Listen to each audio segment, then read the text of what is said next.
চলতি অর্থবছরের প্রথম 10 মাসে তৈরি পোশাক রপ্তানি হয়েছে $3,264 কোটি। গেল অর্থবছরে একই সময়ে যার পরিমাণ ছিল $2,967 কোটি। অর্থাৎ বছর ব্যবধানে এ খাতের রপ্তানি আয় বেড়েছে 10%। অবশ্য প্রবৃদ্ধির এমন পরিসংখ্যানেও তৃপ্তির ঢেকুর তুলতে পারছেন না রপ্তানিমুখী তৈরি পোশাক শিল্পের উদ্যোক্তারা, কারণ জ্বালানি সংকটে ভুগছেন তারা।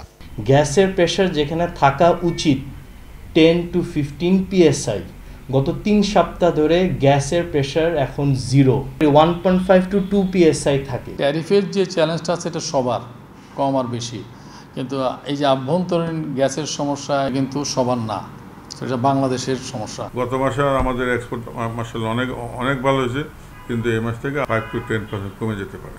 উদ্যোক্তারা বলছেন, শুল্ক যুদ্ধের অস্থিরতায় ক্রয়াদেশ দেওয়ার ক্ষেত্রে অনেকটাই ধীরে চলো নীতিতে চলছেন মার্কিন ক্রেতারা। কারখানায় আসা ক্রয়াদেশও সময় মতো ক্রেতার ঘরে পৌঁছে দিতে দেখা দিয়েছে অনিশ্চয়তা, কারণ নিরবচ্ছিন্ন গ্যাস বিদ্যুতের অভাবে কমছে উৎপাদন সক্ষমতা, বাড়ছে অপচয়। বিদ্যুৎ গ্যাস ইস্যুর কারণে 35% প্রোডাকশন ইমিডিয়েটলি ড্রপড, মেটেরিয়াল নানাভাবে এখন ওয়েস্টেড হচ্ছে। এই ধরনের কস্ট কে আমাদেরকে রিকভার করে দিবে? এই অবস্থায় বাজার প্রতিযোগিতায় টিকে থাকতে রপ্তানিমুখী শিল্পে জ্বালানি সংকট মোকাবিলায় সরকারকে পাশে চান উদ্যোক্তারা।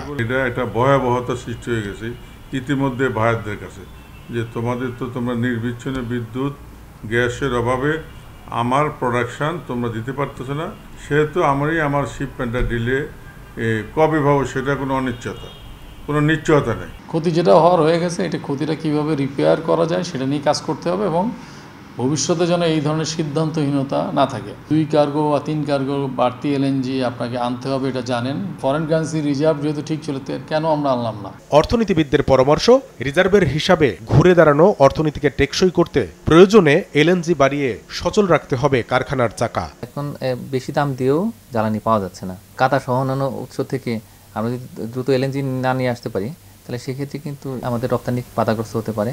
অভ্যন্তরীণ সংকটের কারণে ক্রয়াদেশ হাতছাড়া হলে তা ফিরিয়ে আনা কঠিন হবে বলেও সতর্ক করছেন খাত সংশ্লিষ্টরা। কামরুল হাসান সবুজ, সময় সংবাদ, ঢাকা।